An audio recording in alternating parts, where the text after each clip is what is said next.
Welcome back. Welcome back. Welcome back. Where the fuck have you guys been, man? Where have you guys been? I'm out here trying to record podcasts, and I don't know where the fuck you are. Oh shit, man! It's good to be back. I missed sitting and talking to you guys and interviewing people. I get some interviews lined up. I'm excited for it, that I'm looking forward to. It's going to be fun. But I'm here, dude. I'm back. Doesn't it feel like it's been forever? It hasn't been that long, man. I think I dropped the last one right before Christmas. So it's been what? 1, 2, 3, 4. Shit, dude. I don't even know what day it technically. It's February something. I went to the bank. It's either the 12th or the 17th. I can't remember. Either way, it's been 1, 2, 3, 4, 5, 6. It's been a maybe. Oh shit. It's been almost like 2 months. You can take a little break, man. It was shit, dude. I don't even know where to begin. I don't know where to begin, man. I have so much to fucking talk about. Guys, I got so much to say. Well, let me start with today, man. Today was a good day. I was walking through the projects today on my way to the bank, and this older, fat, black lady walked out her door, and then she's walking next to me, and she started grilling me and just giving me a mean stare. And I was like, what the dude, I don't want to deal with any bullshit today. I don't have time for fighting or problems. What's the deal? And I was like, oh, is it because I'm not wearing a mask? Because I've been traveling and being in places where people are like free and they don't have to do that outside. And she just kind of looks at me and keeps grilling me. I got my headphones in, so I do that. Oh, I can't. I keep walking. I hear, hey, you. I got my headphones in, so I pretend like I can't hear her. He goes, hey, you. Mm-hmm. Looking good. Looking fine. I was like, oh, shit. Oh, she wants the dick. What? I was like, what? I was so happy. I was ecstatic. I've said this before in the podcast, ladies, you bitch and moan about getting catcalled and dudes treating you like objects, objectifying you. Every time it happens to me, why do I love it? Why is it so much fun? Because I was having a shitty day. I'm walking through the projects. I'm on my way to the bank. All right, I'm just not feeling it. And some woman goes, looking good. And I was like, oh, fuck, I am looking good. I was feeling shitty about myself. I came back from Colombia, as you guys know. I talked about that. I was home very briefly, and then I went to Arizona, and I'm finally back. I'm finally stationary again. And, in Arizona, I'm just looking at myself, and I'm like, oh, Mike, like, I know you're confident, but you lost your muscles, so now you just get the pudge. It ain't bad if you get muscles and pudge, but you just got the pudge. And this lady made me feel amazing. Amazing. So I went behind a dumpster and I fucking bent her over and gave her what for. Looking good. No, I did not. I did not.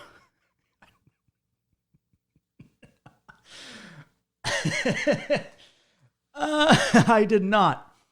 I did not do that. I mean, part of me was like, I should let her give me a blowjob because she's been so nice to me. Make a day. She was coming up making my day, telling me how fine I am. It's amazing how much that does, right? Just a little looking good. And I'm like, oh, shit, I am looking good. I'm over here worried about shit, and now I look good. And I'm going to get into my story. I just want to cover some shit I saw. Do what I usually do, man. Talk about some shit going on in the world. Texas. Shit is fucked up in Texas, huh? Who would have thought? Who would have thought Texas was the place that was going to freeze over, huh? People are ripping into you, huh, Texas? I'm not. I used to shit on Texas, but I don't anymore because I get it. See, here's the thing, man. Texans rep who they are, all right? They're proud. Texans are a proud people with a distinct culture, all right? A distinct culture because there's only been 4 states that were their own countries. That's Vermont, which was very brief. California, that was also very brief. Hawaii, which was an independent kingdom.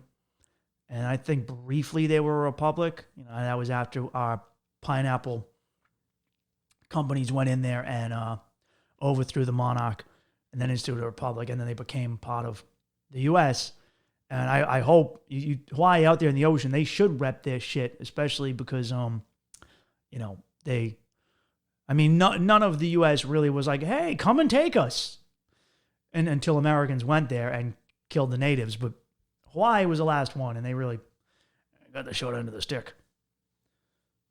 But Texas had a solid, 12 years as an independent country? As the Republic of Texas? And then they joined the U.S. and Texas gave up land. They gave up land to make other states. It wasn't just Texas, dude. They had more stuff, and they gave it away just so they could be a part of the U.S. and get out of debt. And guess what? Now the U.S. is in debt, so you kind of fucked up Texas. Texas was like a young girl who had fucked up her life. She was doing a bunch of coke, and she got into credit card debt, right? She went to college, started partying. She was like, oh, credit cards, free money. Ooh. And that's what Texas did, racked up a bunch of debt. And then she saw old daddy America, old daddy USA, United States sitting over there, silver fox at the bar, like, I'll pay your bills, sweetie. Just let me sniff your toes. And Texas was like, okay. And then US was like, come on in. And now I don't want you hanging out at the club with other dudes. And it's like, I'm not. What? I didn't think we were like that. He's like, I'm paying for your bills, bitch. And then then Texas finds out that USA, old Silver Fox, Sugar Daddy USA, is in fact actually bankrupt and broke. He was talking a big game, but he's broke and he's in debt to Daddy China. Texas, you should have just joined Daddy China. Sugar Daddy China isn't in debt.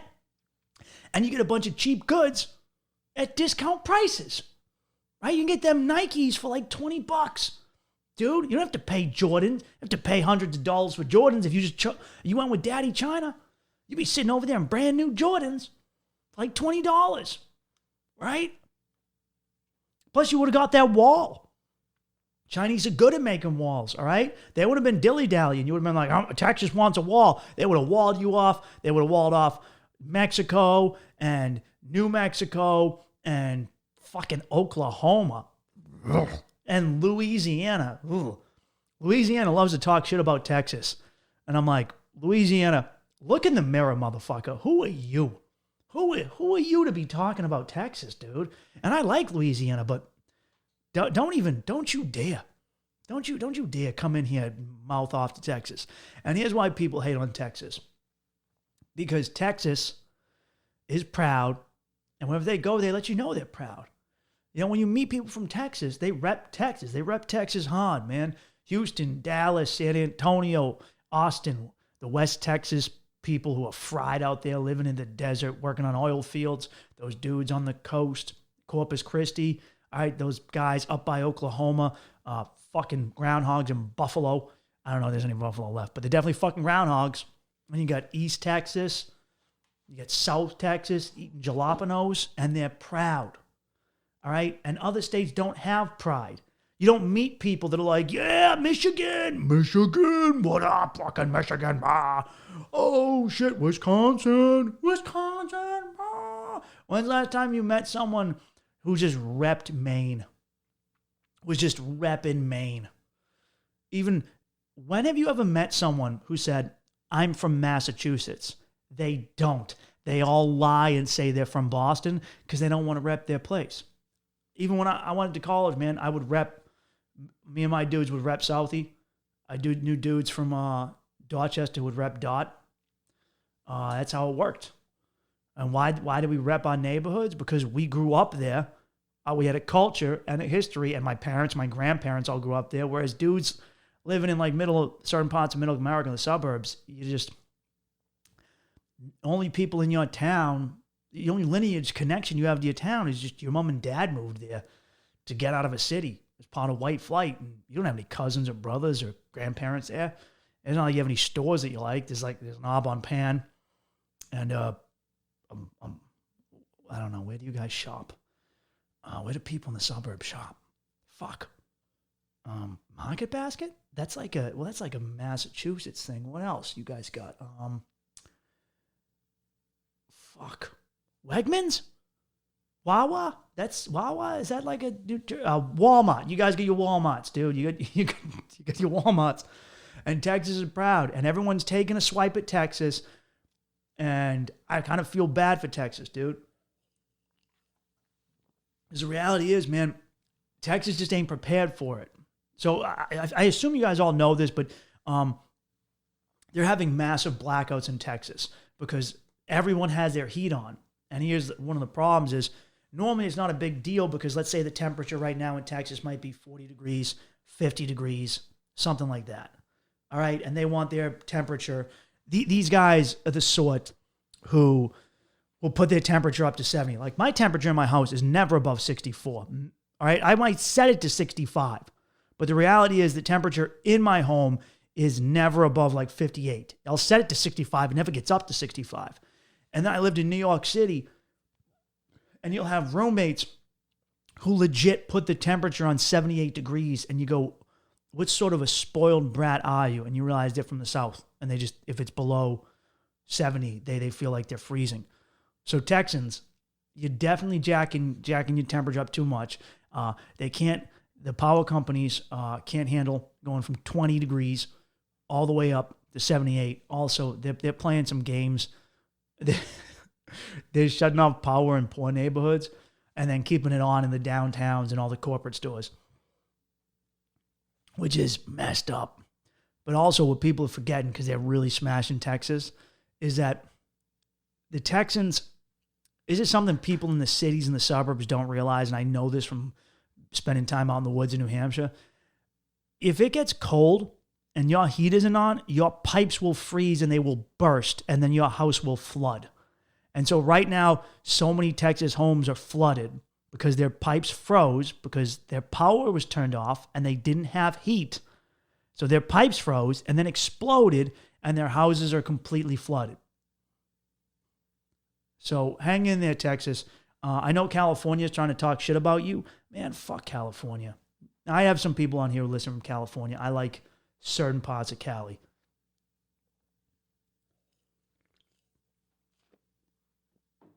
Leave my girl Texas alone, man. Shit, man. All right, let me get down to it. A lot of stuff's happened since I was gone, man. You guys did some stuff at the Capitol building, I heard. And there's like a new government, new president, an executive branch, and a few other things, right? Man, I had one of the best experiences of my entire fucking life. No fucking around, dude. I'll explain it like this. And a lot of times it's hard to just encapsulate this on a short trip, especially if you don't do a real trip. I mean, like, get out of your fucking hotel, out of your tourist area, out of your cruise ship. We live within systems. We live within cultural, economic systems that decide for us this is how life is. And in the U.S., you can see microcosms of this on state-by-state basis. And sometimes you'll just go like I did. I went to Florida, Arizona, and I go, you guys live different out here. You do. And it's not just, because of how you drive or, things are spread farther out. It's a lifestyle difference. It's a lifestyle difference in happiness, in anger. It's how you treat other people. It's a serious spiritual difference. And when you get outside of America, and that's why, in my own personal opinions, why I think a lot of people want to continually, the powers that be want to continually restrict travel, is that when you get outside of your system, when you get outside of America, or whatever country you're a part of, and you see the world, when you see other options, you really start to rethink the bullshit that you put up with in your own country. It's like when I know dudes that are in shitty relationships, toxic relationships with women, and their women hate when they hang out with single dudes or dudes who have good relationships with their women, who don't have jealousy issues, who can be like, hey, go on a bachelor party, go to a strip club. Do your thing. I trust you. Oh, go with your guy friends. Do guy friend stuff. And toxic women, and I'm sure there's toxic men do this too, but I'm saying from my experience of watching, toxic women who control their man don't want their man hanging out with people who have it good because they're afraid that they might see another way and think, fuck, I don't need to be in this garbage relationship. I don't need to be with a woman who treats me like this. And they get scared. And I think the powers that be in the U.S. definitely get scared because when I went to Colombia, I saw another system, another way of life. And it was beautiful, man. And I'm not saying it wasn't flawed because it was. I won't sit here and pretend like Colombia has it all worked out because I don't think that they do. But there are certain things that they really have worked out that we fucking don't. And we've been kind of brainwashed into doing this thing as Americans where we scream, America number one, woo! It's stupid because those same people who scream, America number one, also get mad when hordes of people show up at our borders and they're like, what are they doing here? And I'm like, dude, you kept telling them America was number one, you fucking dummy. Dude, if you love America, all right, you should be saying America sucks. Bottom of the barrel, boo, don't come here. Wink, wink, don't come here. And then people won't show up and you have to worry about giving stuff away to immigrants, you fucking dummy. All right, that's what you do. When I was in Arizona, people in Arizona were like, Arizona sucks, don't come here. And they were like, they didn't want me to come there and ruin it. That's what they were doing. Americans are so dumb, man. Like, America number one. Of course they're going to come here, fuckface. You keep telling them it's the greatest thing in the world. You make America sound like she's the greatest woman you've ever seen. Big old titties, fat old ass. And she can cook, and she sucks your dick, and she does all this stuff. All right, and then everyone's also like, oh, I want to come see America. And they show up, and they're like, dude, America can't cook. Them titties are fake. She doesn't even suck dick no more. What is this? That's how it feels, man. And I saw another system, man, another way to live. And it was beautiful. It was, man. I saw another system, and it made me appreciate certain things within America, but also truly see the flaws within our society. It shouldn't cost to live.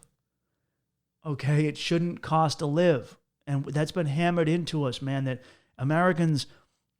I've had this talk with so many Latinos, man. I used to work a job with all Latinos. I remember they were having an argument over, is it better to live in America or is it better to live back home? And I recently just had this talk with my friend of mine, Dominican girl, my friend Lenny. And I spoke with her. And then I've had this talk with other people, mostly Latino immigrants, who are like, yeah, everyone thinks there is this mentality around the world that if you come to America, you're just drinking champagne and eating caviar. That you go to America and you're just rich. You're automatically rich. You made it, man. You're in America, dude. But then you come to America and you're working for minimum wage, man. You're a cleaner. You clean someone else's fucking kid's shitty diapers. You take care of old people in a nursing home, and you don't make that much money. And you work, and you work, and you work. And the argument these guys I worked with, the Latino guys were having an argument, was about, now if you live in America, you can make some money, but you're miserable. But if you lived back in their home countries, and they were from all over, mostly Dominican, but all over Latin America, you would be poor, but you would be happy. Because the cost of living didn't cost to live like that. And that's what I realized, man, because in the Northeast, everyone in Boston, New England, New York is miserable. Not everyone. But the reason they get so miserable is people up here work their fucking balls off, dude. They work and they work and they work. And there's always something to spend money on. There's always a cost. It costs this much for gas. It costs this much to live. I got bills and bills and bills and bills and bills. And so you work more and you work more, and your whole life, you're free, but you just dedicated your life to working for a system that doesn't care about you. They basically got you to be a voluntary indentured servant, especially if you're in debt. Because if you're in debt, then you really are an indentured servant. All slavery was based off debt, man. And what I realized is a lot of Americans have put themselves into a form of slavery or indentured servitude where they're constantly owing money. A mortgage, student loan debt, this type of debt, that credit card debt, whatever type of debt. Our economy is based on it. You know, the U.S. government is in massive debt. We're always in debt. And when you're in debt, you have to keep working. So what do you do to young kids? You give them credit cards so they get in debt. You send them to college so they get in debt. And you've guaranteed that this person isn't going to take time to figure out, to maybe get out the system, to go do their own thing. You got them by the balls. And if they try and get off their shit, you get their parents because their parents co-signed. So they have to work. You've made a guaranteed worker, potentially for life. Anyway, to get to this is the epiphany I had. Now, to get back to it, man, it was amazing. Like cultural, I started in Cartagena, and Cartagena was an interesting city, man. And for the record, I videotaped a ton of stuff. I'm in the process of editing it all so I can put it on YouTube. I have a lot of content. Some of it I made colossal mistakes because I don't know videography, man. I'm a big dummy when it comes to tech, and I'm taught myself as I go. But I'm gonna put all that up. I'm in the process of doing it. I'm new to it, man. I'm working my balls off. I'm trying to do it, and I want you guys to see it because it was amazing. And I started in Cartagena, and so interesting fact about Colombia is that, and this is something I loved, their families are so important to them. It reminded me of how I grew up, man. I remember walking through a community inside the walled city, man. I forget what it was called. I was staying in a place called San Diego. It was just south of San Diego. And it was inside the walled city. And this community, you'd walk through, and it's kids riding bicycles, man. The houses are colorful. They've got not graffiti, but designs and stuff. And it's a real community. Like, people just open their door. Like, you would look in a window, and there's their bed. It's like a 1-2 room house. But, man, they're just out in the street. They're drinking with each other. They're a real fucking community with a history with one another. And you almost never see that anymore in the U.S. because we've gentrified all our inner city neighborhoods. That's how Brooklyn used to be, man. That's how Boston used to be. That's how so many places around America used to be. Detroit, Baltimore, Chicago. And seeing that again, man, it was beautiful. But also their family's so huge to them. So this is interesting. Like, Colombians, when they want to fuck, right, they usually got to get a love motel, right, and rent it for a few hours. I found out they do this a lot in Asia too, because property's so expensive in Asia and the cities are so small. Assuming the cities are huge, but the apartments they rent are small, and they have multiple roommates. So in Colombia, you usually live with your family till it's time to marry, which is what my mother did, which is what so many people like her did during her generation or where she grew up. And that's what they'd usually do in Europe. It's so expensive to get out. This idea of shaming someone for living with their family, that's such an American thing.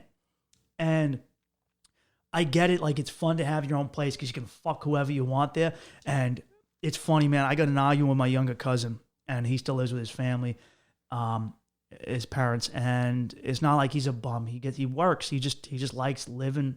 You know, he's good.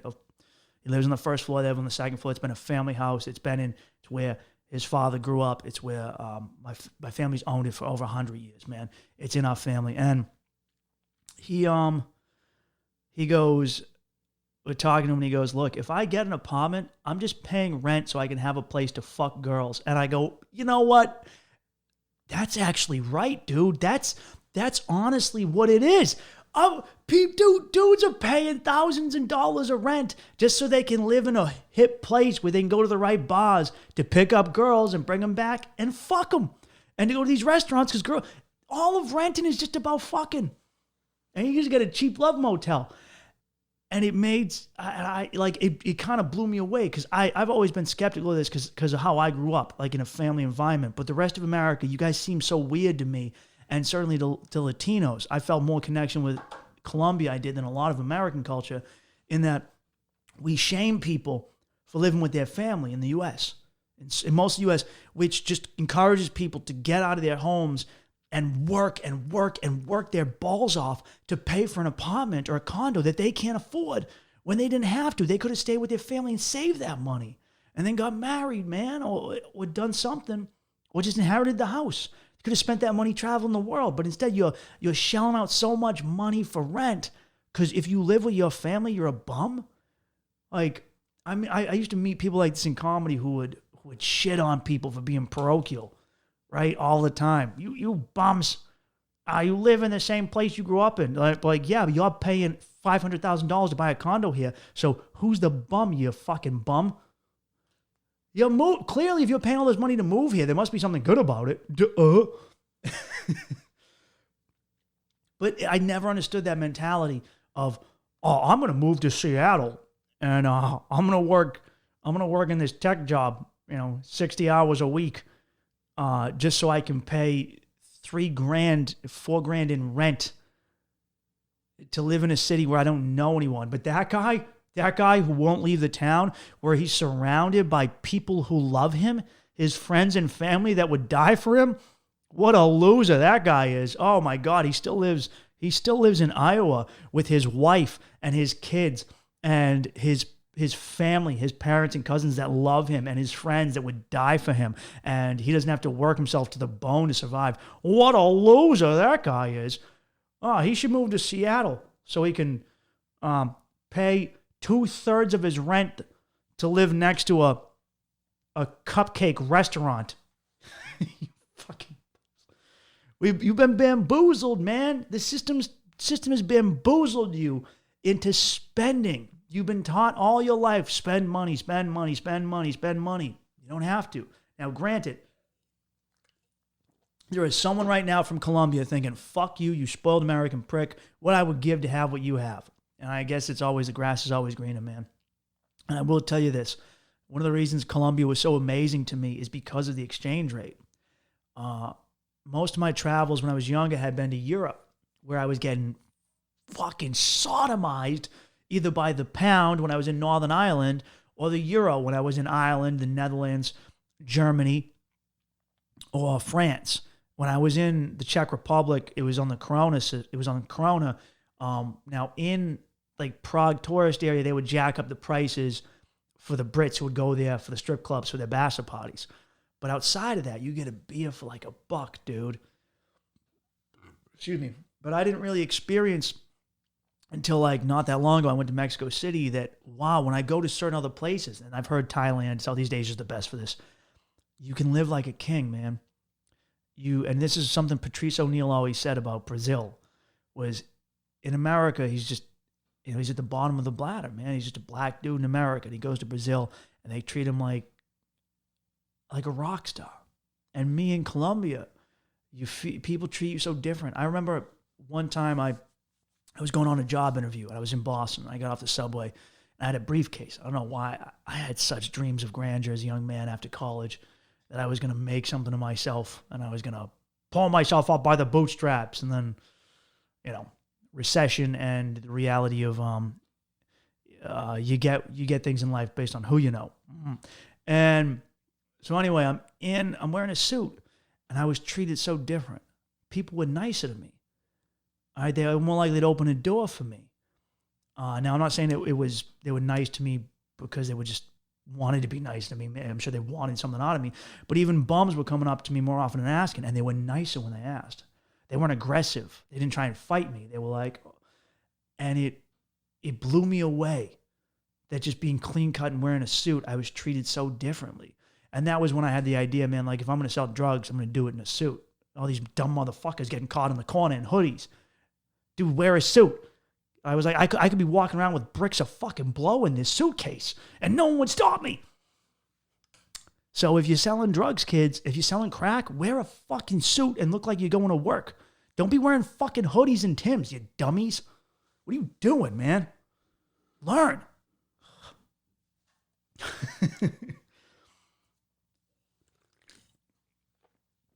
That's how Colombia felt, man. When I first got down there, $1 American dollar was 3,200 pesos. It then quickly went up to 3,400 pesos. When I left, it was 3,600 pesos. Now, I could get street food Like, let's say I wanted like a snack, like a large pastry with meat in it and stuff. That'd be $2,500. That's less than $1, right? Two of them, 5,000 pesos. That's $1.50, man. And I'd have a full belly.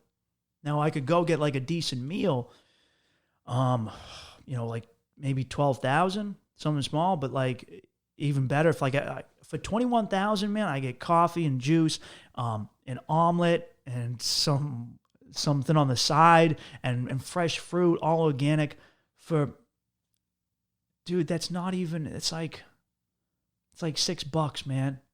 It's not even $6. I got filet mignon, right? Because most Colombians they fucking ruin their beef, man. I went to a place that had American food because Colombians overcook their beef. God damn, man. Like, some of the food was great. Some of it wasn't. There's a reason you haven't seen Colombian restaurants in the U.S. I'm just saying, guys, I know Colombians, you're going to get mad, but I don't know if any Colombians are listening, but the beef was just, dude, it was burnt fucking through, man. It was like eating jerky. It was brutal, but I got filet mignon for, I want to say 32,000 to 34,000 pesos. All right. It's like 10 American bucks. Not even, dude. And here's the thing. I could only do that because I had American currency. If I'd grown up in Colombia, I'd hustle my fucking ass off. That'd be a lot of money for me. And so I understand why people would want to come to the U.S., make American money, and then try and send it back home, save it up, and then go back home. Because you can buy a house in Colombia for like 40,000 pesos, man. Like a good fucking house. But I also found out in Medellin, because I went to Medellin, some of you guys like, Mike, why aren't you calling it Medellin? Well, because the Paisas, which are people from Medellin, they pronounce their L's, which is a Y sound in Spanish, with a J sound. So they refer to it as Medellin, and I just through habit, I started doing it. Which I wonder if they call quesadillas quesadillas. But anyway, in Medellin, I noticed that the people had just kind of built out into the hills. Amazing city in a fucking valley, man. But like the slums would just go up into the hills. And people had just built there without having to buy the land. It wasn't like they had to get a title or a deed, and they don't have to pay rent. They just built their houses up on top of one another into, and they had to just do it all on their own. Struggle and figure out, plumbing and electricity if they could afford it. And whole generations living in here. And so, it doesn't really cost them anything to live. But now if you want a fancy new thing, it does. And so a lot of this is me looking from the outside in, but also, so I'll get back to it. I get so much to talk about, but Cartagena, man, so when I was in the cities, oh God, all everyone wanted to do is my big gripe with Cartagena, man, is it's normally, now the Caribbean coast is much poorer than the interior of Colombia. And you'll meet more like Africans there. That's where a lot of slaves ended up. More black Colombians, or darker Colombians in general, more the white or lighter Colombians, because a lot of people are mixed between African, native Indian, and American Indian, Amerindian, and Spanish or European. And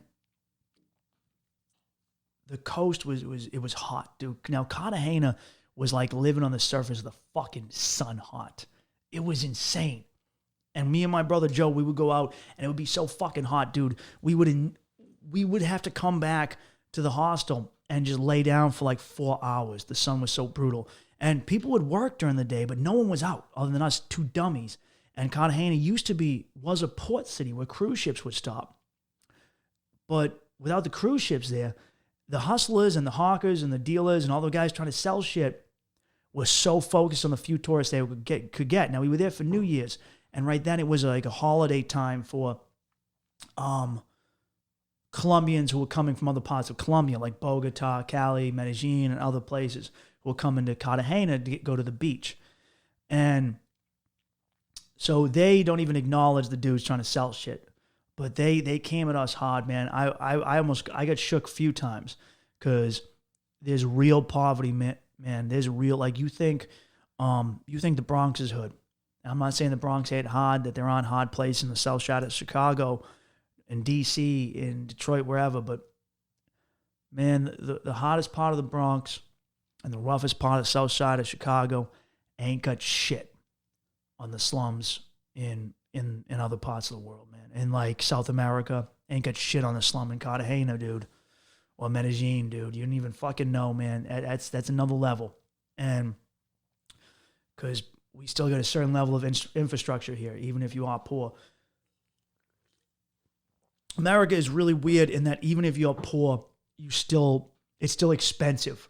Even if you live in a trailer park, you still got to work your ass off just to buy food, overly expensive food and nonsense. You don't even get to eat real food. If you're at the bottom of the barrel, you're just eating Spam and maybe McDonald's, right? Like, I ordered Domino's the other day and it was like $35 for a medium pizza and cheesy bread. Like, what is this bull? This is supposed to be poor people food and I'm paying out the ass for it. Fucking Domino's. That's how they get you, man.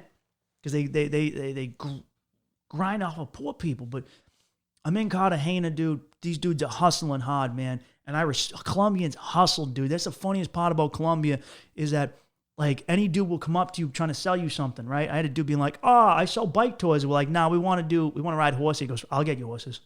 We're like, what? He goes, I'll get fucking, how many horses you want? 3 horses? I'll get 3 horses here. Come back in 20 minutes.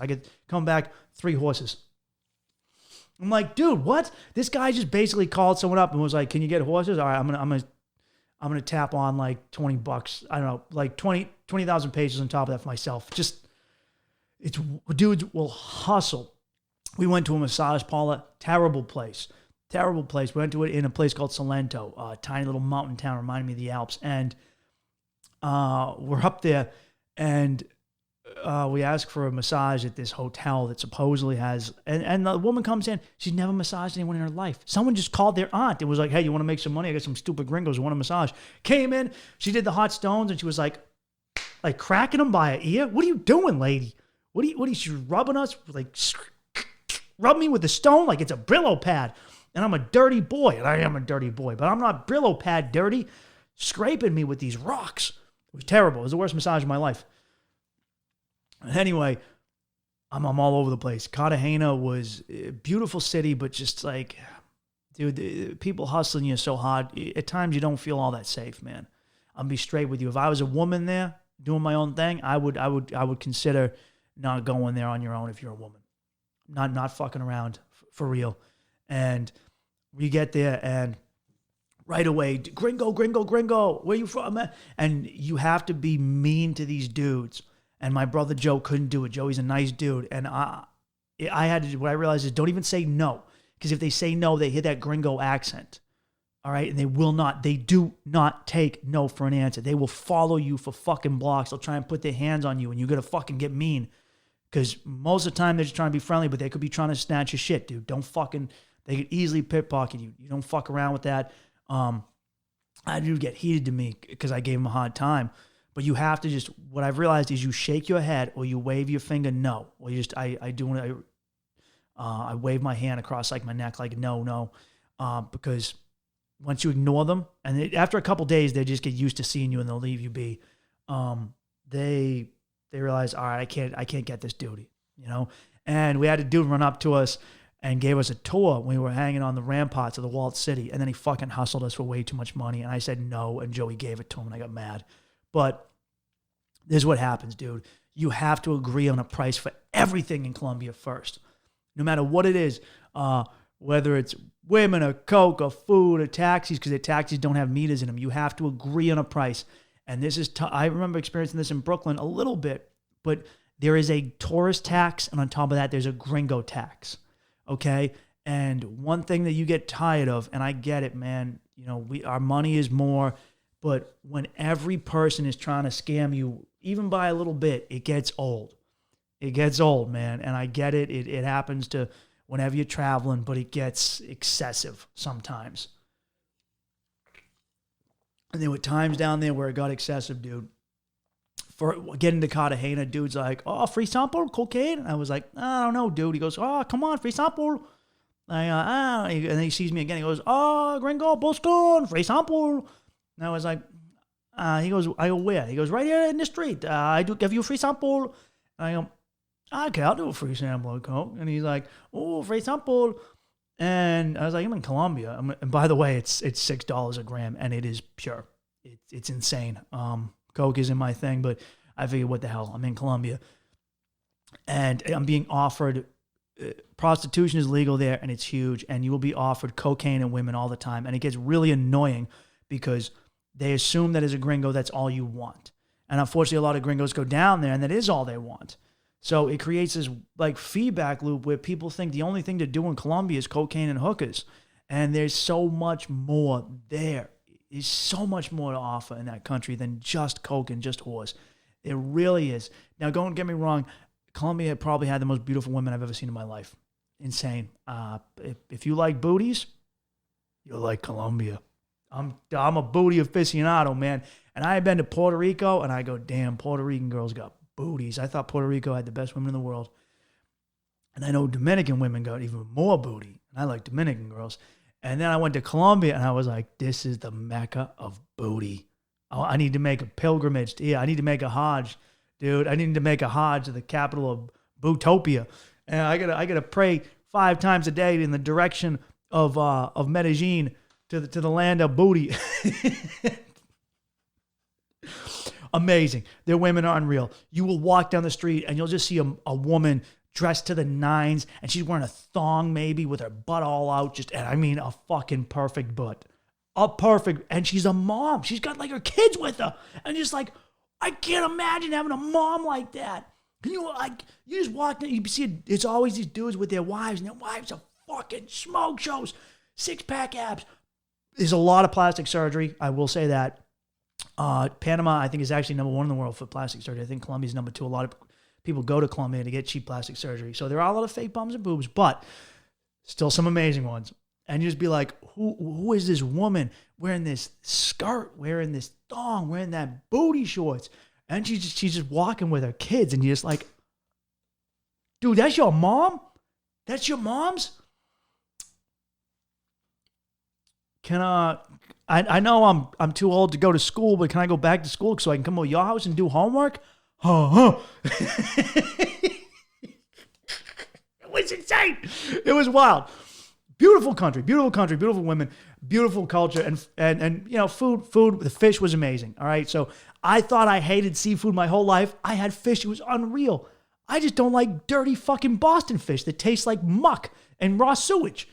I grew up like eating fish that just tasted like the harbor. This was freshwater fish. It was unreal. Just grab those bones and just let that fish come off. I thought I hated shrimp, dude, because I hate that gross, clammy shrimp cocktail. I had shrimp ceviche. So ceviche is when they take a bunch of lime juice, right? And the acid of the citrus juice actually kind of cooks. It cooks and cures the seafood. And I had shrimp ceviche, and it was fucking unbelievable. It was unbelievable, dude. I like shrimp now. I like shrimp and fish. Look at me. Anyway, back to my thing. Dude's like, man, Michael, do you want free sample? And all right. So his friend comes up, sticks like a rock up my nose, and and then he goes, okay, now you pay me. And I go, whoa, free sample. And he goes, nah, now you pay me. He's jamming a fucking bag in my sock, and I have no intentions of buying it. I just figure, what the fuck? I'm in Colombia. I'll do a free sample, but I'm not buying your bag, dude. I don't even know what it is. And later on, I found out it was like $6 American, like 20,000 pesos. But I go, no, I don't want this. And he goes, no, now you pay me. I go, no, free sample. He goes, no, I know, I give you free sample. Now you pay me for a bag. Now you pay me. And I go, no fucking free sample, dude. That's how this works. No, now you pay me. No, you got your free sample. Now you pay me. And then I'm like, no, I'm not. And finally, we're fighting. I'm shoving it in his hands. He's shoving it in my sock. I'm putting it in his hands. And he goes, okay, I'll find you later. I work with cartel. And I go, all right. And then now when I say that this was pure, I had like a full-blown panic attack immediately, and I was like, oh, this is why I don't like cocaine. And me and Joe go somewhere, we sit outside to eat, and we got so harassed by people trying to sell us stuff. And this is something you gotta realize, dudes will walk up and just put a bracelet on you and then be like, pay me. And it's a scam. And you gotta just don't do it, man. Anyway, Cartagena was my least favorite part, but then we go to Santa Marta, dude, and another city on the coast. My friend Steve meets up with us. We hike through the jungle to a beach. We see monkeys, this jungle called Tirona. And here's the thing, dude. Colombians take pride in themselves and their culture and their community. Americans, and I firmly believe it has been designed this way in our country to keep us divided. Everyone is out for themselves. Like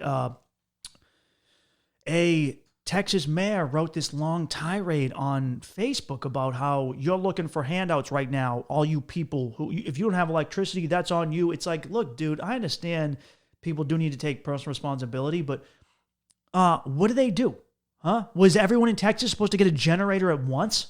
Huh? How would that work? Like they wouldn't all sell out. People expect their utilities that they pay for to work. The roads aren't plowed. They can't get out of their house to get the things they need. And this guy wrote this asinine, like, if you're lazy, if your pipes broke, you're lazy. If you can't get warm food, you're lazy. And you know, you got old people. They got no heat, man. Their medication's going bad. Their food, well, maybe depending on it's freezing, their food might be fine if they stick it outside. But a lot of people are hurting, and it's not fault of their own. What are you going to do? There's no way to fully prepare for natural disasters. And this guy wrote this, and this is such a piece of Americana that Colombians didn't have, and that in Colombia, they had 150 days of lockdown, dude, in the country. You couldn't go out, and you couldn't work, and their government gave them next to nothing to take care of themselves. Thankfully, the cost of living is so reduced that they weren't getting crushed with certain bills, but some people were. And some people you could get small relief if you download an app on your phone that allowed the government to track you, which is fucked up.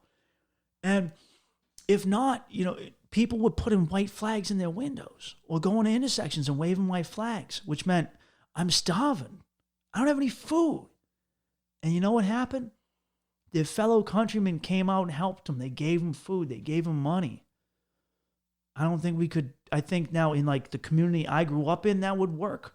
But so most of these communities are gone. And most people in parts of America, that community feel doesn't exist. It's been gentrified. You live in the suburbs. You live in a weird town, small town America. People don't have that we're all in this together mindset. And I'm under the personal impression that has been done on purpose, because it keeps people from working together against their enemies, the people at the top. Your politicians and the greedy bastards robbing you. And when I'm hiking through this park, on the way to the ocean, dude, we're hiking and hiking and hiking. Will tell you one thing. Colombia, nothing is on time.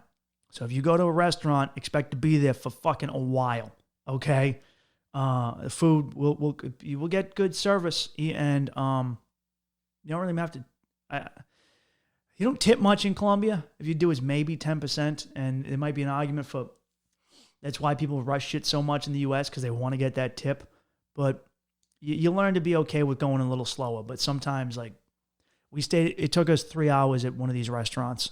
We went to a restaurant near the beach in the jungle. There was a fucking restaurant, and it took 3 hours for us to get food. And then we had maybe 30 minutes at the beach before we had to walk back in the jungle, in the dark. And the beach was unreal. After that, we hiked through the Sierra Nevada mountains through the jungle. Me, my brother Joe, my friend Steve, and a French guy named Jean Arneld. And then these two people from Bogota, native Colombians. Forget their name because they didn't speak English. I didn't speak Spanish. I speak a little French. John Arneld speaks a little Spanish and English. He was kind of like, here's a funny thing, dude. When I get nervous, when people are talking to me in Spanish, I would get nervous and I would talk back in French. It was the funniest. Like, someone would say something to me and then I would speak back in French. When I would try to find the Spanish word in my head, but I know the French one, I would say the French one, and they'd be like, okay, what? And then I met John Arnell and I started practicing my French, and it just got worse. At one point, like, I did that fucking stupid American thing where I'm talking to someone and I would say the word, but I didn't know the Spanish word, so I would say it like I had a Spanish accent. Like, this woman came up to me and she goes, would you like fish or beef? And I go, el fish. And my friend Steve goes, what did you fucking say? And I was like, I'll have el fish. And don't do that. And also, don't do this. My brother would do this thing where, and I don't know why they teach this in American schools, where when someone asks you your name, his name's Joe, he would go Jose. And like, I'm not, my name is Michael. I'm not saying my name is Miguel. That's such a dumb fucking, when you come to America, your name doesn't go from Muhammad to Michael, it doesn't, your parents gave you a name. Don't do that. That's not flattering to the locals. They don't think, oh, it sounds fucking dumb. I don't know why they teach that to us in our language classes in America. It's the first thing they teach you in every American language class is your name in that language. All right. In Spanish, they go, oh, your name, Michael, is Miguel. In French, your name, Michael, is Michel. And then everyone goes, oh, your name's Michel. You're fucking gay, Mike. Every fucking time. And don't do that, man. Just tell them your fucking name. And this was my favorite part of the trip, dude. For 4 days, we hiked through the Sierra Nevada mountains in the jungle. I mean, jungle-covered fucking mountains. Real jungle. Me and Joe got our legs eaten alive, even with bug spray, man. They had these little fucking gnats. We were calling them cunt bugs. Little fucking cunt bugs that would just bite you. Just tiniest little bugs. Leave welts on your legs. It was not like we just went, our van got stuck in the mud. We went up the mountain on the way there. And there were like 6 of us in the group, and then the tour guide and his assistant, who was also just a girl he was dating. And I was like, ooh, isn't that funny? You bring an assistant along that you can fuck, huh? How's that work? Because she sucked. She wasn't good at all, but he just liked to smash her. So I can't blame him. Anyway, there's a bunch of other tours. You see other people going along the trail. It's popular. And we're hiking into the fucking jungle, man. I don't know how to put it, but it was the happiest I've been, and I can't remember how long. Because my phone wasn't active. This was when all that shit happened in DC. My phone wasn't on. I wasn't on social media. I didn't even have time if it was on, because here's what happened. We would wake up at 5 a.m. At 6 a.m. we would get on the trail and we would start hiking, and we would just keep fucking hiking. And then after like 4 hours in, we would find a place and we would have lunch. And, at different campsites along the way that they had set up for us, because it's designed for 4 or 5. You can do it in 5 or 6 days. We didn't want to spend the whole time, so we did it in 4 days. And you'll stop and you'll eat food, and the food's amazing. It's a meat, usually a fish, some rice, some vegetables, some juice that they've made, all fucking natural, dude. And then you get back on the trail and you hike some more. You hike till right before sunset, another 4 or 5 hours, and then you get to the next camp where you're going to camp for the night.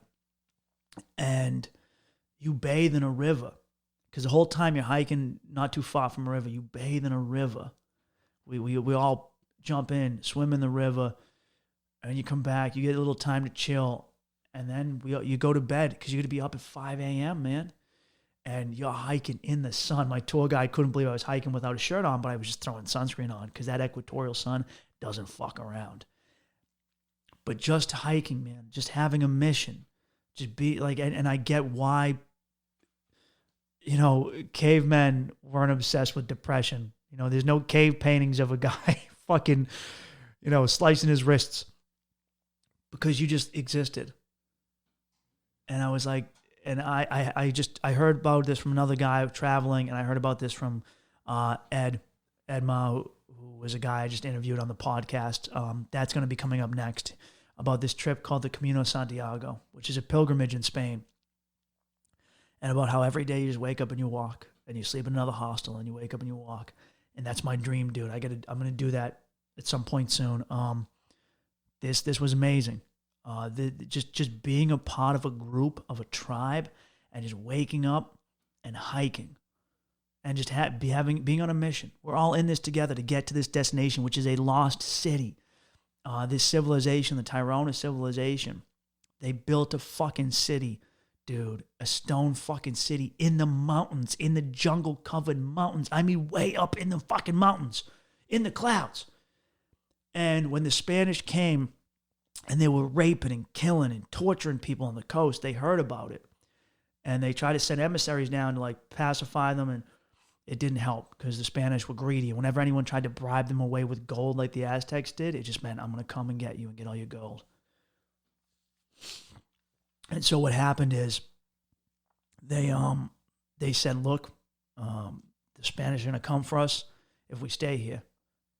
People are going to hear about it. We're abandoning this city and we're going up deeper into the mountains. And the civilization kind of fell apart. So they left in like the late 1500s, man. And the city wasn't found until 1978. And then grave robbers went in there. Eventually it opened up for tourism and now people can hike there. And it was fucking unreal, man. When we finally got there, dude, there were 1,200 steps, stone steps you had to climb after hiking for fucking 3 days. And, we hiked nonstop the first 2 days. Third day, we hike and then get to the steps. You cross a river, man. You had to ford a river with a rope. You get up there, you get eaten alive by mosquitoes. You're covered in fucking sweat, dude. I've never seen such a diversity of insect life in my life. Butterflies and stick bugs and everything, man. Giant water spiders, dude. They were poisonous fucking caterpillars. It was insane. And it was the best fucking thing I've ever done. I was there with nature, dude. And you realize technology can be fun sometimes, but we're missing something. And while there in the jungle, we met tribes, dude. We met the Wiwa tribe. And we sat down with this guy, and he told us about his tribe, and they've kept their tribal life alive. They live out in the jungle, and they have these small villages, but they really don't even live in them. They just come to them for events, and the men and women live in different huts. Even if you get married, you and your wife live in a different hut because they know if you live in the same hut, your marriage ain't gonna work. Fucking genius!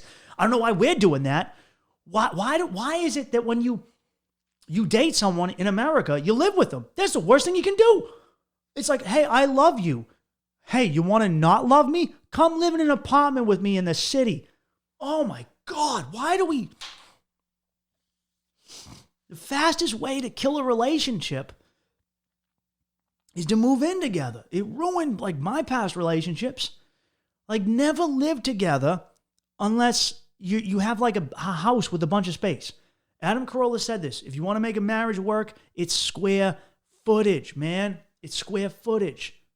If you're I know so many people whose relationships fell apart during COVID because they were stuck in their tiny New York City apartments, hating the other person. These guys get a whole jungle to go out in. They're like, no way, I'm sharing a fucking hut with you. I remember hearing about a guy and a wife who lived in different houses when I was in New York, a comedian, and everyone acted like he was out of his mind, and he wasn't. It made it work. Why? I finally understand the whole separate bed thing. I've gone to some old, I went, when I was in Fort Myers, I went to Ford and Edison's plant, vacation homes. I went to this mansion up in New Hampshire, and they're all from the 20s and 30s, and everyone had separate beds. The husband and wife had separate beds. And I'm not saying they don't smash. I'm sure they smashed. It'd be, probably crap. I don't imagine Thomas Edison laying down the pipe. Not at all, man. I bet Tommy Edison had a fucking shrimp dick, and I know he didn't know how to use it. And I know he didn't eat pussy either. Tell you what. So I know. But anyway, theoretically, I feel like Ford would get in there. I feel like Ford would throw the pipe around a little bit. I don't know. Definitely more than old Tommy Edison. But it's... I get it, because sharing beds made me want to kill any of the girls I shared them with. They snore, you gotta fucking cuddle them, and then they fucking fall asleep in your arm, and your arm goes numb, and then somebody farts on someone else, and someone steals someone else's blankets, and you just fucking want to kick them, you fucking bitch, fucking. Sleep in separate beds in different houses. I'm telling you, it'll work. Anyway, these guys, dude, I bought a big-ass bag of cocoa leaves, which are what they use to make cocaine off of these Indians in the jungle, for less than $1, dude. And you chew them. You chew the leaves and you stick them. You make a fatty, you chew them up into a little bit of paste, and you make a fatty like you got a dip. And You don't have to spit it. You just swallow it, And, you swallow. Anyway, it makes you spit like jet green, right? But these leaves, the natives used them because they were living in these mountains in the jungles, and they would if you wanted to go to another village, you hiked, man. I met dudes hiking barefoot in the jungle, in the mud, just fucking going right past me, barefoot dudes, with just their native clothes on, with just their native garb, which was nice and airy and white, and they're hiking barefoot, dude, man. And they had these fat lips of the cocoa leaves. And the cocoa leaves, just like cocaine, they suppress your appetite, so you don't worry about being hungry after you've been hiking for 8 hours. They keep you going. They give you a little rush. It's not like cocaine. You don't get that, but it was good, man. It saved. There were times where I was soaked in sweat, just hiking and dying, man. And that I had a cold too, and that stuff kept me going. Also, what the natives do is they crush up seashells, right? And they into a fine like paste. I actually got a little bit of this, and they put it on top of the cocoa leaves in their mouths, and it causes like an alkaline chemical reaction, which gives them even more of a rush. Not like cocaine high, but it gives them a rush. And this native dude was telling us the women pick the cocoa leaves, but only the men get to use them. And one of the most important things about their culture, which is something I've seen everywhere with traditional cultures, what keeps them going, what keeps them working, is the structured gendered roles. That's right, ladies. Structured gendered roles. Only men could do cocoa leaves. Only women could pick them. Women would make the bags. They all have a special bag they carry with them. Only the women could make the bags. The men weren't allowed to make the bags. Now, the men would carry a thing that, it was kind of like a phallic shaped thing that they would constantly crush up seashells in at all times. And that was like their ID. If you couldn't speak to a tribal elder if you weren't holding that was unique to you. It was your version of an ID. Women had something similar, which kind of was like a needle thread, but there was a part where it could be poked in to resemble a vagina. And children couldn't wear the adult clothing. They were either naked or they wore like a sack until after puberty. All right, and then when they had become adults, they couldn't just go up to address an elder.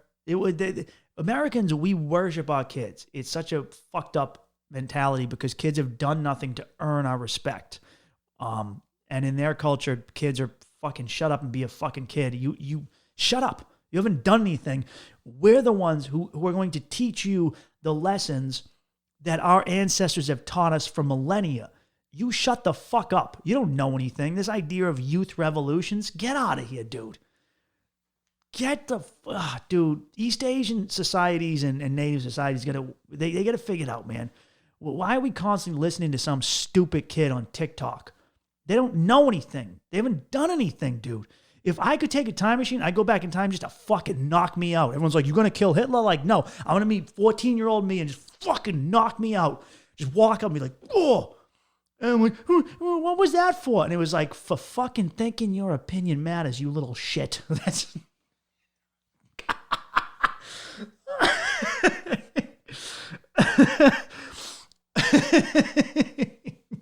Now shut up and go work your fucking minimum wage job and be happy you get that, you fucking bum.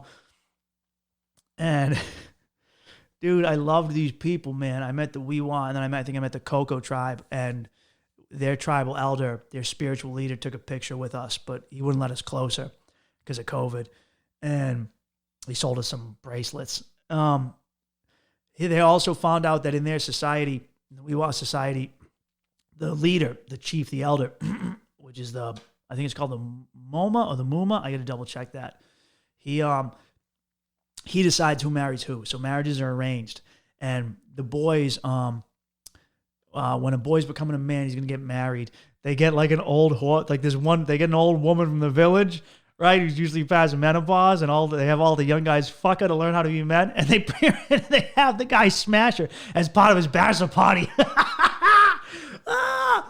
And then him and all the guys in the tribe hang out in like a lodge, right?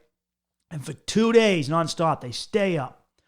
mowing cocoa leaves and just talking about the history of their people and reciting the stories and the lineage and everything that they've learned. This is how we know how to fish. This is how we know this, and passing on their traditions, which we don't do ever.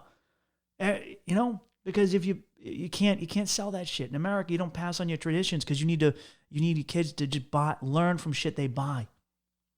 We've gotten rid of any traditions or lineage to most people don't grow up with their grandparents in America. They don't, man. That's one thing. I was talking to a Colombian girl I was hanging out with, was giving me a tour of Medellin, and she said, she goes, I had to teach my kids were watching American movies, and they didn't know what nursing homes were because we don't really have those. Because when you grow old here, your kids take care of you. And I was like, holy shit, that's fucked up. They don't know what nursing homes are. Like kids in their country don't have those because you don't throw away your old people. These people who raised you and gave you a life, and then you throw them away in a fucking home because I can't take time off of my career making money and working. Jesus, man. Anyway, I also found out that, what else did they teach me? I think that's about it, dude. But, man, once I got to the city, man, the city was unreal. The views were unreal. Everything about it was fucking unreal. It was one of the most beautiful places I've ever been in my entire life. It was insane. It was fucking insane, dude. It was insane. I don't know how else to say it, man. It was insane.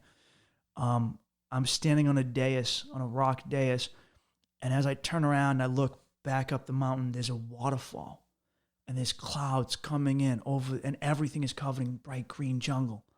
And I'm looking out, and all you see are mountains, like the fucking city.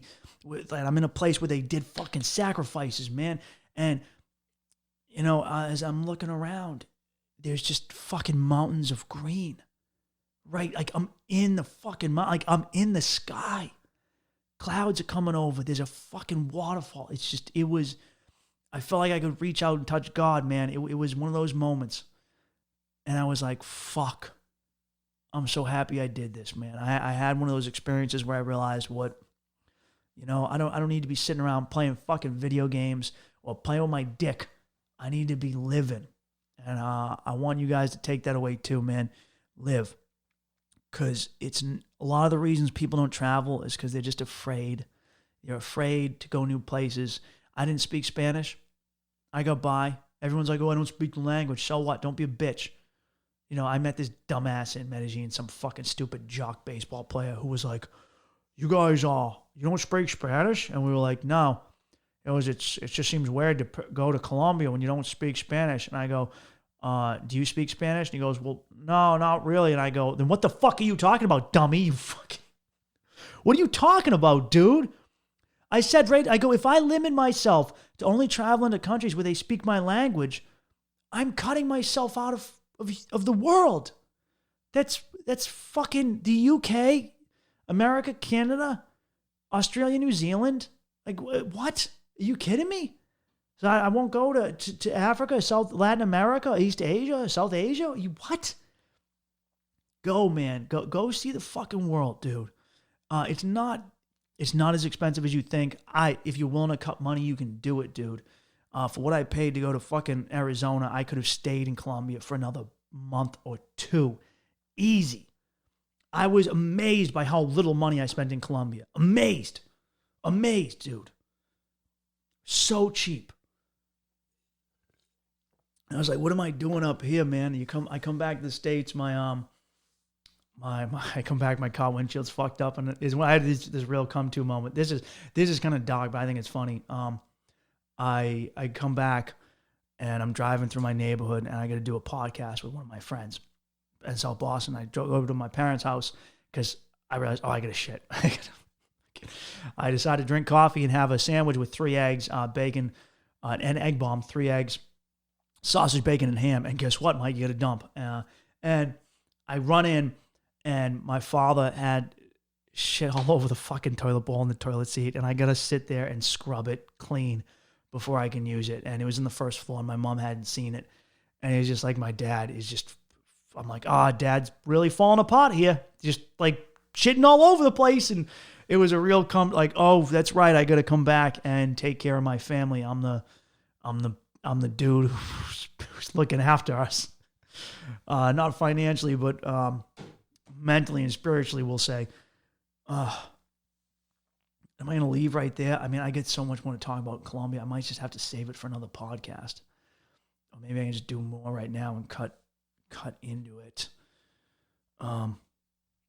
Fuck it. I'll talk more and then I'll just cut them in two. So at a certain point after that we go to a place called Salento, man. This is up in the mountains and it's amazing, dude. And Salento is it reminded you just wake up and you open the doors and it was like I was in the Andes, but it was like you were which means I got brutal sunburns because you're literally higher, you're 2,000 meters above sea level, right? So you're that much higher up into the atmosphere. And I would wake up every morning to the sound of fucking roosters going nuts. Roosters and cows and dogs just every morning at 5 a.m. going nuts. This was real small town, real country. I saw the scariest bug I've ever seen in my life. I found a giant beetle and I put it on my head. And then I went back to the hostel and I walked in the room and I scared the fuck out of my brother Joe. He almost shit his fucking pants. I put the video on my TikTok and Instagram. Check it out. It's fucking hilarious. And Salento was amazing. Being in this little mountain fucking town, man. And, other things. So I flew from Santa Marta to Pereira and then took a bus from there. And you know how in America, I'm going to keep saying this about how we only fucking care about ourselves. Like we don't care about our fellow Americans. It's just me, me, me, me, me. In Colombia, when the plane lands, you know, in America, everyone just fucking is dudes are elbowing old ladies to stand up, like, get the fuck out of the way, bitch. And there's always some dude who pulls his stuff out of the overhead compartment. He drops it on your head and gives you a concussion. Every time without fail, that happens on an American flight. And then everyone just sits there in the aisle as if somehow they're going to get out faster. In Colombia, they wait. No one does that. You just row by row, you exit, and no one gets up your ass. No one's trying to fight you. They're like, we're all in this together on this plane. Other thing, when I was in that, before I went to the Sierra Nevadas, I was in that first jungle, Tayrona National Park. No one littered. I never once saw litter at any of these national parks. The Colombians took such care of their country and their parks. Like in America, I live near the White Mountains. People litter there all the time. These tourists come in from the tri-state area, especially New Jersey and New York, and they throw their masks and their garbage everywhere. And I couldn't get over it. Like this thing that the Colombians had where we're in this together as a people, man, blew me the fuck away. Blew me away. Anyway, we're in Salento and the, how do I say this? We're in Salento and eventually we do some hiking there. It was fucking wild. We ride on the back of Jeeps. And then we're riding we'd go horseback riding, right? I told you about that guy. He got his horses. And the horses take us. We're riding for hours and hours. And dude, we bribed him to not wear our helmets. And then I get on the horse and I'm like, I kind of wish I had a helmet because there were 3 horses that we had. And then the woman who, like our tour guide was a woman. She was like a 23-year-old girl, spoke no English. We speak no Spanish. And actually, I did pick up some Spanish there because Colombian Spanish is beautiful. It is the best Spanish in the Americas. I've always heard that. And no disrespect to my fucking Dominicans and Puerto Ricans, but goddamn, you guys speak trash Spanish. You speak Spanish like I speak English, dude. It's garbage. It's fucking awful. Colombian Spanish is like silk on your ears. Caribbean Spanish is like a Down syndrome cat has been thrown into a fucking dryer. That's what it sounds like. It's all, even, it makes fucking Mexican and Central American Spanish sound like fucking trash. It is so good. It's such amazing Spanish. I'm going to try and go back and learn Spanish there. People would speak Spanish to me and I would pick out words and understand it. because they spoke so clearly and so slow and so perfect. Anyway, we're riding these horses. We're going down mountains. We're going up fucking trails. And you would just you would ride by like a house here in the mountains, in the Andes, in the jungle. And you'd see kids playing in dirt. Like, I forgot kids could just play in dirt. And you'd see people just living out there. And they were so fucking friendly, dude. They're Colombian people, man. Like, there were times where in the cities people would hustle and you'd be worried about getting robbed and shit. I was in some shady places. I'm not going to say that there aren't places in Colombia where that can't happen. But the people were so fucking courteous, man. There were times where people just come up to us and help us. You know? We're not even looking for money, just to help us. And we're hiking while we're on the horses, dude. And when you come by like a house, there's kids playing, dude. Kids are just playing and they're fucking happy. And they're just happy, man. They got nothing but these little action figures and they're happy. It reminded me when I was a kid, dude, and it was beautiful. You know, and then you'd see like the rich Colombians in the airport. You know, they have the same problems that we do between wealth gaps. And I remember flying in Colombia and I saw a woman just get up, you know, a trophy wife. Because if you're a good looking woman, you know, you had a rich dude husband. That's how it works. They're very much, I will give them this. In Colombia, men are men and women are women. That's just how it works. And you'll see women put their, this woman just put her 4-year-old daughter on TikTok. And the way this girl was barely 4. She was like a baby. And she was clearly scrolling through TikTok addicted. And I wanted to like rip the phone out of her hands. That it brought me back to the other thing. When I was in Cartagena, I met this girl and through Tinder, and I was like, I thought she was a hooker because in Cartagena, 80% of all the women on social media apps are hookers. It's just, you know, it's tough to make a buck down there. And if you're a woman, you can make so much more money through sex work. In Medellin, there's a lot of girls who do cam modeling work online. And they can make more than a guy who's like a cop or a construction worker. They can make like a month's salary in a day. So I don't blame women for doing what they got to do. You got to hustle, man. And anyway, but I noticed on their gender roles are traditional. Men and women there don't hate each other. They're not fighting one another. And men are men and women are fucking women. Okay? I'm not saying there aren't trans people don't exist. I'm just saying that women don't fight for the role of manhood. They don't try to out-career the man. Men will make money. Women can make money too, but it's your job as a man to take a woman out and pay for her most of the time. Now, I used to hate doing that in New York because women there would act like dudes. And so I was like, oh, if you're going to be ultra-feminist, I ain't going to pay for shit, especially because shit there is expensive. In that sort of environment, I didn't mind it. I never minded when I was in rural America either because I was playing the role of man and you were playing the role of woman. There wasn't this fucking gender battle over who's in the male role. And that never happened there. And they were a lot fucking happier. So I don't care what you say, they were much happier. And the girls on dating apps, they didn't fill it with like, here's my politics, BLM, I'm an anarcho-syndicalist, socialist, They didn't list their fucking sexualities and their genders and their politics and whatever, like the way a white girl in the U.S. does.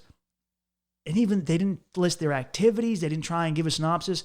They just showed pictures of them looking fine as fucking bikinis. And for a minute, I thought, oh, they're working girls. No, they're just like, I'm a woman. This is what I'm fucking working with. This is what I have to offer. I'm a woman. And you're a fucking dude. What do you got to fucking work with, dude? And it blew me away, dude, because it blew me away. Yeah, it was something else, man. Like there's a coldness between men and women here in the U.S. And like I said, like everything else I've said, I believe it's intentional. The powers that be, because if you hate the other gender, you don't work together. It's disunity, constant me. I don't work with my family. I don't work with my countrymen. I don't work with women or men because I'm the other gender. And you end up hating and resenting the other gender. And then what do? Well, you don't have kids and you don't make more people who might want to remain poor, reduce the population. I'm not trying to I got to be slow with this. I can't just come all conspiratorial on you guys all at once, but I don't think it's a conspiracy. I think it's fact. And I think if if you actually read and learn and travel, you're unavoidably going to realize it, that why are our populations dropping? We keep being told, you guys won't have enough kids, but you've made it an ordeal to have kids.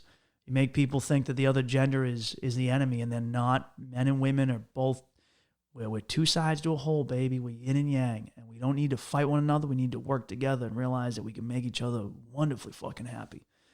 Anyway, back to my fucking horse story. I'm going on rants. Horses, we're riding them.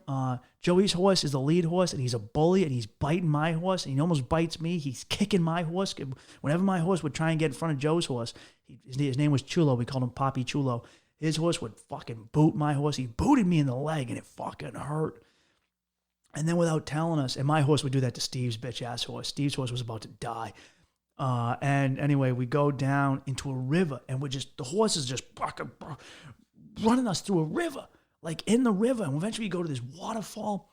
It's insane. Like we weren't expecting to get wet. Like I thought the horses were gonna drown. It was fucking wild. And then the horses climb up the steepest fucking slope ever in the middle of the fucking night in pitch black. The horses just know somehow, and we can't see anything. And it's one point, Joe's horse and my horse go off the trail, and the woman has to come find us. And we're stuck on the side of a mountain, and the horse is just looking over, and I'm looking over, and I'm like, I'm gonna fucking die, dude. I'm gonna fucking die. And she turns my horse around somehow on the fucking side of a mountain. The horse turns around, almost falls over, almost loses me. We get back up. Joe's horse pins him in between a tree and nearly rips his leg off. We get back. Joe's legs are fucked up. We feed the horses some treats. We head off to Medellin. Medellin, another unreal city, amazing city. Amazing people, amazing fucking culture. I stayed at a hostel then. It was a party hostel. And this kind of like, it wasn't my vibe, man, because I wanted to do stuff. And I met people there who were just I met some cool people, but I met some people who were really just running from their problems, dude, who were just like really, really getting, like in Medellin, you can just order drugs, any drug.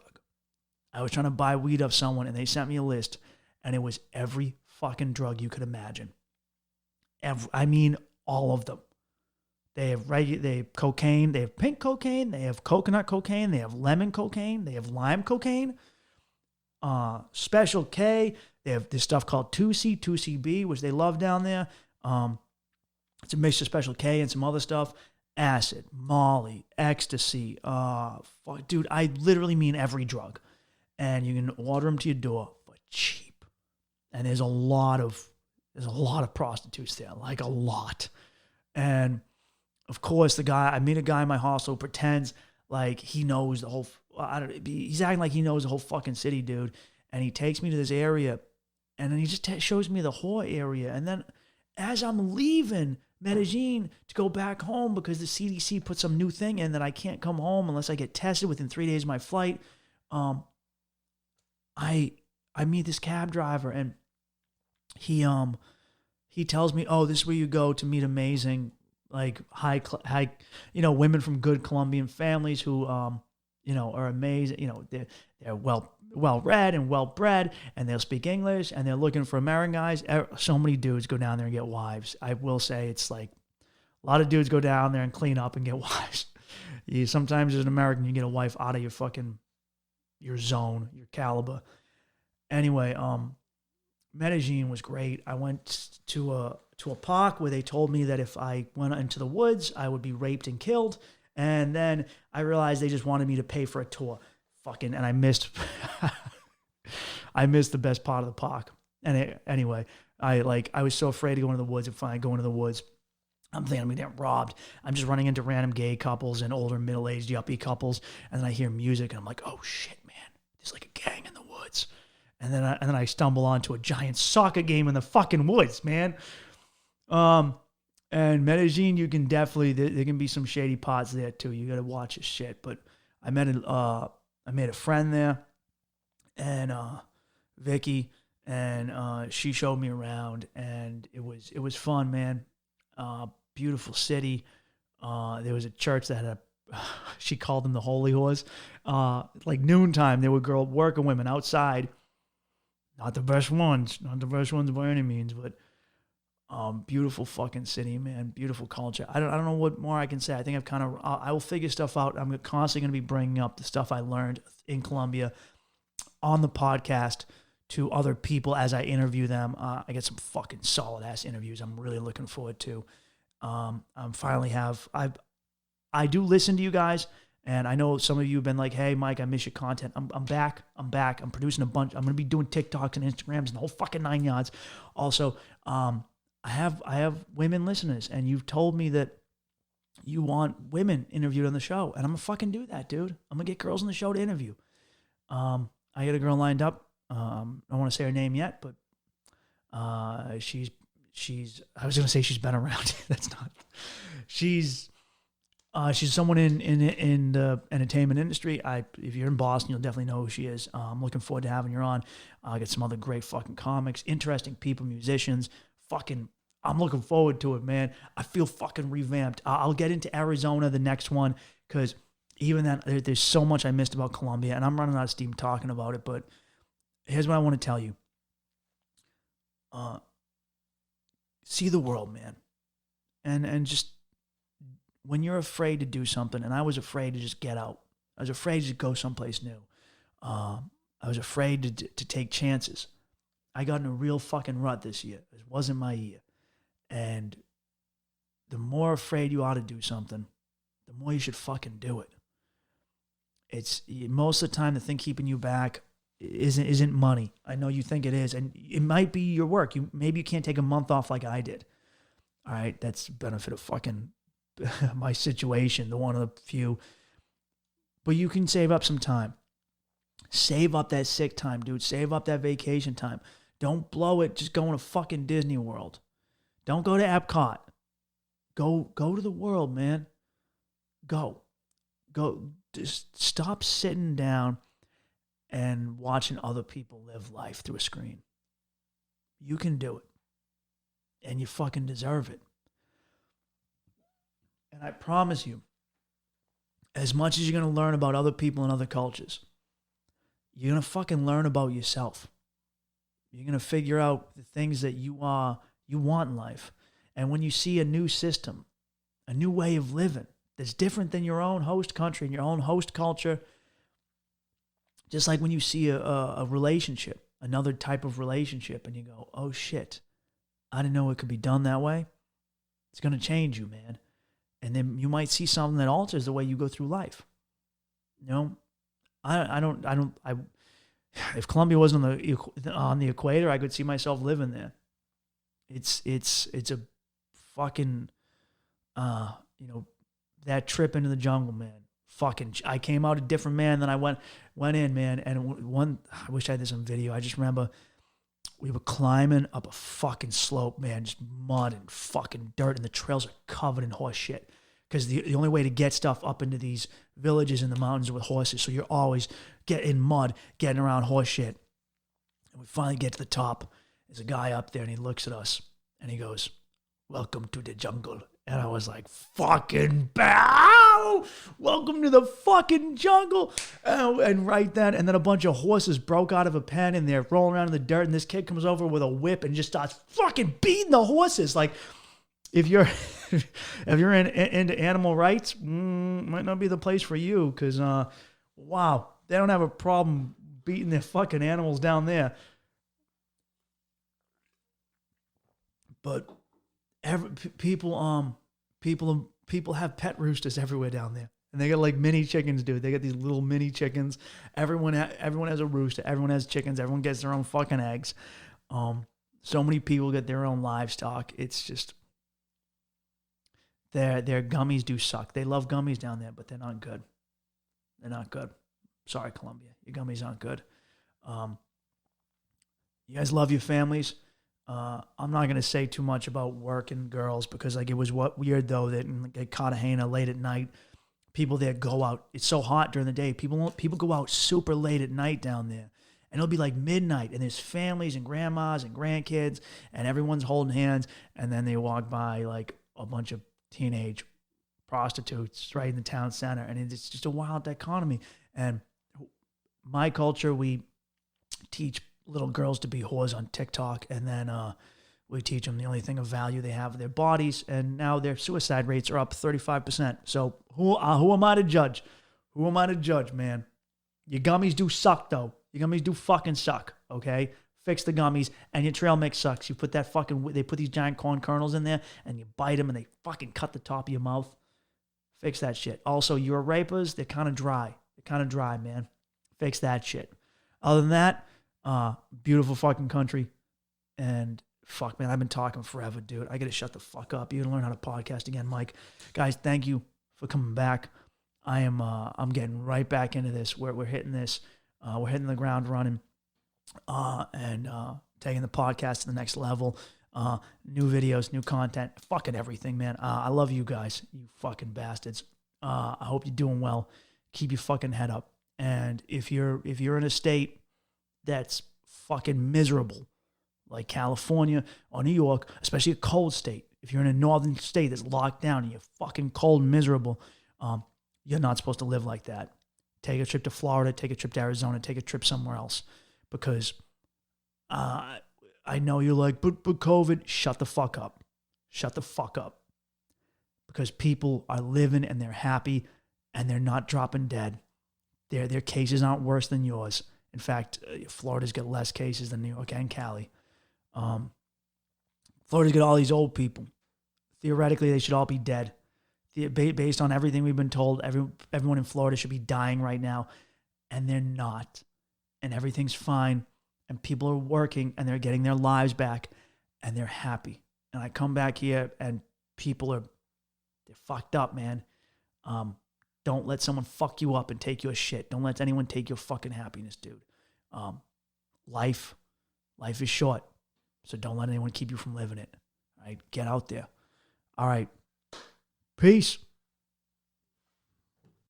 With a hood, yeah.